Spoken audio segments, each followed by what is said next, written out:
नमस्कार मित्रों, आपका स्वागत है हमारे फेसबुक पेज खबरीलाल। जैसा कि हमने पेज की शुरुआत में आपको बताया था कि हम खबरीलाल के माध्यम से आपको बयाना क्षेत्र और राजस्थान के इतिहास के अनछुए पहलुओं से रूबरू कराएंगे। आज हम आपको रूबरू कराने वाले हैं ऐसी एक प्रेम कहानी से। हमने सबसे पहला विषय प्रेम कहानी क्यों चुना? क्योंकि 14 फरवरी को वैलेंटाइन डे मनाया जाता है पाश्चात्य संस्कृति को मानने वाले लोगों द्वारा। और हम आपको बताएंगे कि हमारे भारतीय इतिहास में ऐसी तमाम समृद्धशाली प्रेम कहानियां हैं जो पाश्चात्य संस्कृति की तरह से फूहड़ नहीं है। आज हम आपको सुनाएंगे ऐसी एक प्रेम कहानी जिसका एक स्मारक बयाना में आज भी सीना तान कर खड़ा हुआ है।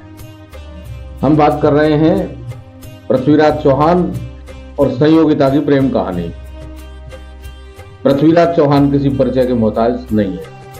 संयोगिता के विषय में आपको बता दें कि संयोगिता कन्नौज के राजा जयचंद की बेटी थी। और कहानी के शुरुआत में ये बात आपको बताना बहुत जरूरी है कि संयोगिता के पिता जयचंद और पृथ्वीराज चौहान दोनों के विरुद्ध द्वेष भाव था। दोनों के संबंध आपस में अच्छे नहीं थे, या यूं कहें स्पष्ट शब्दों में संबंध खराब थे। अब बात दोनों की प्रेम कहानी।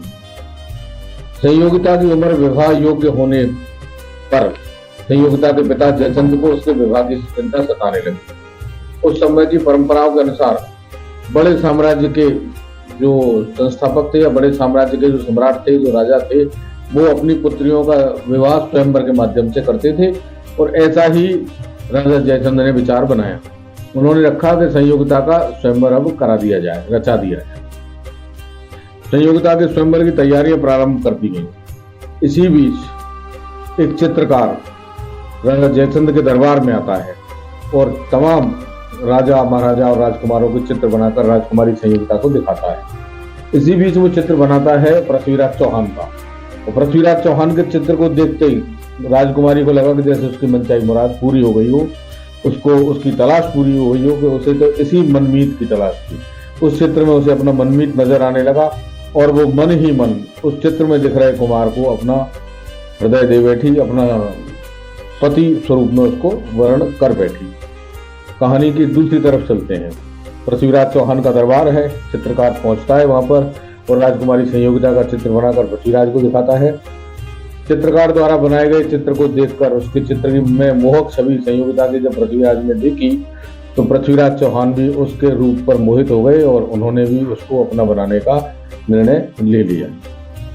स्वयंवर के दिन से कुछ पहले राजा जयचंद ने पृथ्वीराज चौहान की एक पाषाण प्रतिमा बनाकर अपने दरबार के बाहर स्थापित कर दी, चौकीदार के रूप में। ऐसा करके राजा जयचंद पृथ्वीराज चौहान को अपमानित करना चाहते थे और तमाम देशों के राजाओं महाराजाओं को आमंत्रण भेजा गया स्वयंवर में शामिल होने के लिए, लेकिन पृथ्वीराज चौहान को इस स्वयंवर का निमंत्रण नहीं भेजा गया।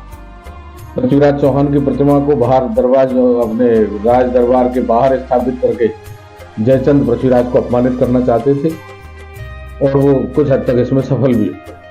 वहां आने वाले जब राजे महाराजों और राजकुमारों ने उस चित्र को देखा तो उन्होंने भी पृथ्वीराज की प्रतिमा की तरफ हिकारत भरी नजर से देखा।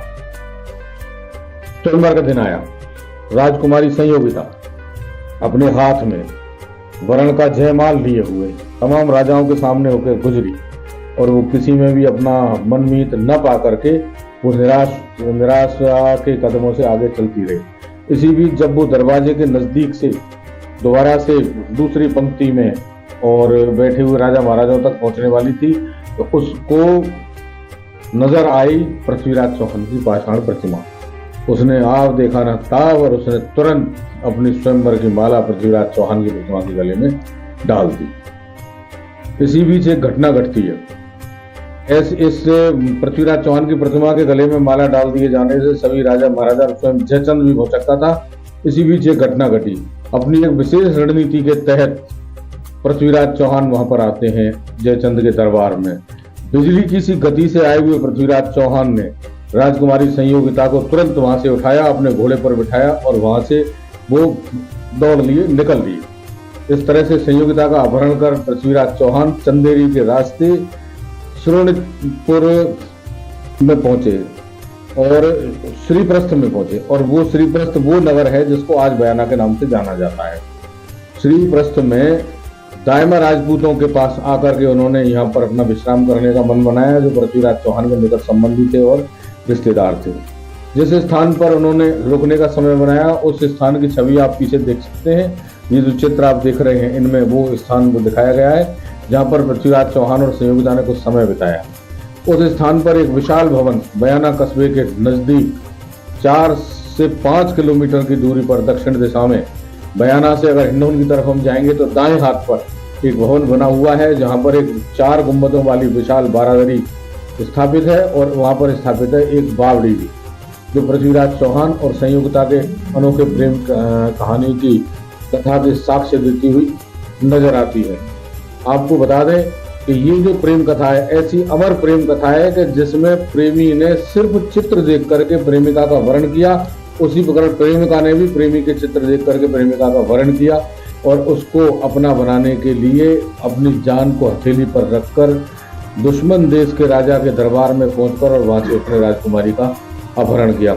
मित्रों, ये कहानी आपको कैसे लगी कमेंट बॉक्स में जरूर बताइए, और हमारे फेसबुक पेज खबरीलाल को लाइक करें, फॉलो करें, और कहानी आपको बहुत पसंद आई हो तो इसको शेयर करें। अगली बार हम फिर मिलेंगे इतिहास की ऐसी कोई नई कहानी लेकर के। तब तक के लिए राधे राधे।